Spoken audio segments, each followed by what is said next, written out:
Bonjour à toutes et à tous, bienvenue sur Grand Lille TV en ce mercredi 13 mars. Ravi de vous retrouver pour une nouvelle édition du journal de la rédaction. Comme toujours, vos prévisions météo, malheureusement les journées se suivent et se ressemblent cette semaine dans la région, avec encore une météo très agitée, de nouveau du vent aujourd'hui, 70 à 80 km par heure en rafale, des perturbations qui vont s'enchaîner, des nuages, des pluies, localement même des giboulées, voire du grésil sont annoncés. Malgré cela, le soleil pourrait réussir quelques percées par moment.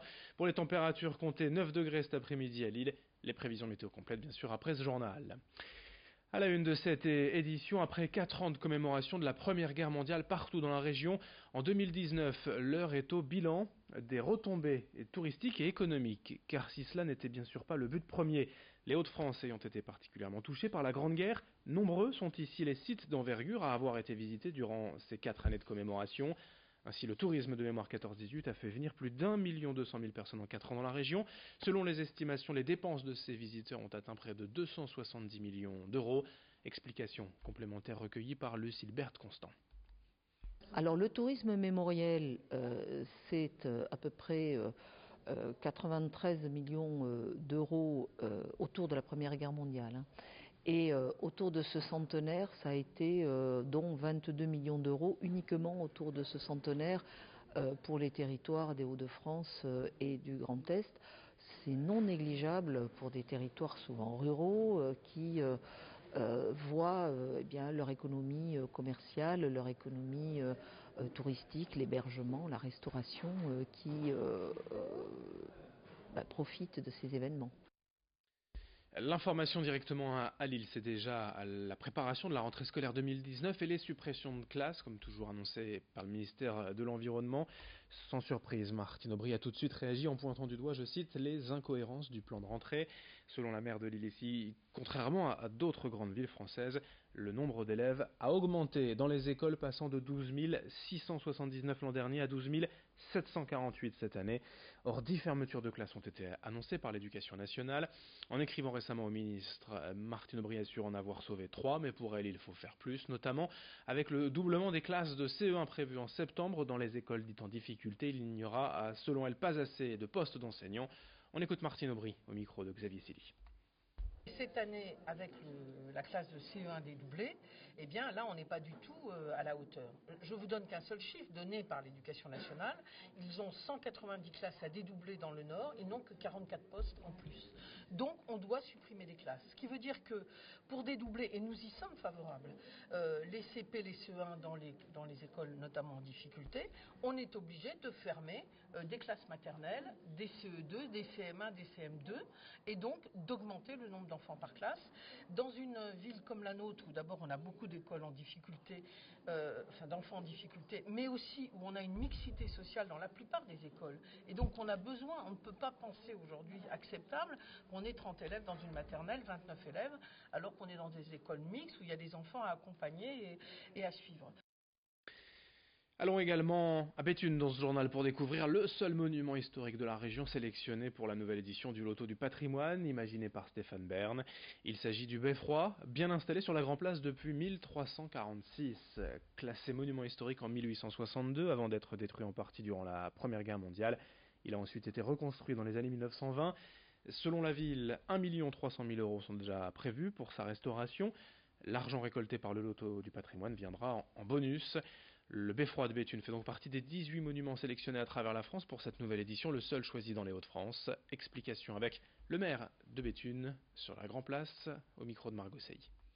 Le Beffroi en tant que tel, donc il est enrhumé en décembre 2017. D'ailleurs, vous pouvez voir qu'il est encore emmailloté au niveau de son campanile. On a à partir de là décidé de faire des travaux de rénovation et puis on est allé un peu plus loin. On a fait un diagnostic finalement sanitaire du bâtiment très symbolique auquel on est très attachés et les uns et les autres. Et on a décidé finalement d'aller un peu plus loin dans le plan de travaux. Donc on va tout refaire finalement du sol au plafond comme on dit habituellement. Et donc il y en a pour 1 300 000 €, 15 mois de travaux qui sont cofinancés. On remercie nos financeurs par un bon nombre de subventions. Et donc les travaux devraient démarrer au premier semestre 2020 pour se terminer donc 15 mois après. Du sport aussi dans cette édition avec une fois n'est pas coutume, du tennis de table féminin. Le CP Lille Métropole est aux portes de la finale de la Coupe d'Europe. Les pongistes nordistes sont opposés à un autre grand club français, Grand Quevilly. Après leur victoire 3-1 à l'aller à domicile, les Lissoises iront dimanche en Normandie pour tenter d'obtenir leur place en finale. Cette Coupe d'Europe, le CP Lys l'a déjà remportée en 2016 et le président Christian Brifeuille espère bien doubler la mise cette année. Mais l'objectif pour le club, c'est aussi le championnat de France. Hier soir, à domicile, les Lissoises ont battu ici les Moulineaux et se sont replacées en tête de la Pro Adam. On fait le point sur cette belle saison avec le président du CP Lys, Lille Métropole, au micro de Vincent Vieillard. C'est un gros bonus en plus qu'on n'aligne pas l'équipe type en Coupe d'Europe. Ça c'est un choix de début de saison parce que si on avait fait jouer Berny, ça nous aurait fait jouer à Champions League. Mais actuellement avec l'équipe qu'on a, Champions League, ça s'arrête au quart de finale parce qu'on n'a pas l'effectif pour aller au bout. Pour entrer dans le carré, il faut 3 filles comme Berny ou Xiao, donc et actuellement on les a pas. Et après on peut les avoir, mais c'est du financier, on fait attention et on va encore attendre. On mettra ça sur la prochaine comment dire. Nous on travaille par olympisme, donc on va travailler ça pour 2020-2024 pour essayer de pouvoir avoir des financements qui nous permettent d'avoir une ou deux joueuses de haut niveau et essayer d'aller titiller au moins les demi-finales de la Champions League. Voilà. On termine ce journal avec un rappel. Si vous avez un peu de temps en ce moment, n'hésitez pas à aller donner votre sang. Comme chaque année au sortir de l'hiver, les stocks sont au plus bas. L'EFS, l'établissement français du sang, a besoin de 10 000 dons par jour pour soigner les milliers de malades ayant besoin de transfusion. Pour cela, il y a le centre de dons permanent à Lille, mais aussi les collectes mobiles. Il y en a forcément une bientôt près de chez vous. Pour savoir où donner votre sang, il suffit d'aller sur le site internet dondesang.efs.santé.fr. C'est important, surtout en ce moment. Quelques explications à ce propos au micro de Vincent Vieillard. L'entretien médical est là pour faire du cas par cas. Notre questionnaire comporte 45 questions. C'est vrai que l'on revoit ensemble avec le donneur et que nombre de contre-indications n'en sont pas pour les dons de plasma. C'est-à-dire que peut-être vous pensez ne pas pouvoir donner, certes votre sang, mais le plasma est là pour pouvoir assurer un prélèvement tout de même parce que nous avons différents types de plasma. En tout cas, il ne faut jamais hésiter quand vous avez un doute, est-ce que je peux donner mon sang ou pas?